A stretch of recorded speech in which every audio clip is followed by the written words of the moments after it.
Je suis arrivé chez Alary à vélo, car j'habite vraiment tout près.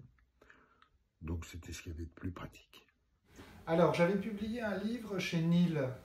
Et Guillaume, à l'époque, était le directeur littéraire des éditions Nil. Le livre avait pas du tout marché, mais ce qui est marrant, c'est que Guillaume, moi, un livre marche, j'ai l'impression que plus l'auteur l'intéresse. Je suis arrivé chez Alary Éditions grâce à Charles Pépin. Guillaume, j'ai rencontré, ainsi que Charles Pépin, à une époque où on avait autour de la vingtaine et où je m'occupais d'une petite revue littéraire associative. Et alors, on était des jeunes gens complètement passionnés de littérature et de philosophie. On discutait beaucoup. Et moi, j'étais très bien là où j'étais. Je publiais chez Grasset, chez Flammarion.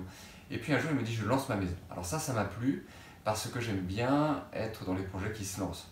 Alors, je l'ai rencontré par l'intermédiaire d'un ami commun qui s'appelle Raphaël Glucksmann. Des amis à moi qui connaissaient Guillaume, en fait, lui ont fait passer le manuscrit, et sans me le dire, parce qu'ils se sont dit, si Guillaume n'aime pas, eh bien, il n'aura pas de déception.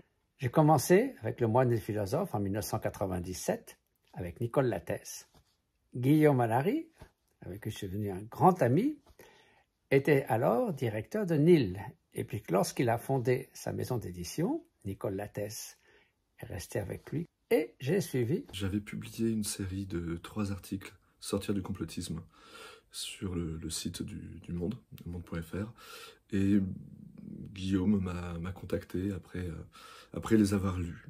Vient de ma très chère et regrettée amie Nicole Lattès, qui m'avait dit lors de notre premier entretien, sur un ton à la fois grave et frivole qui la caractérisait, « Tu as quelque chose ».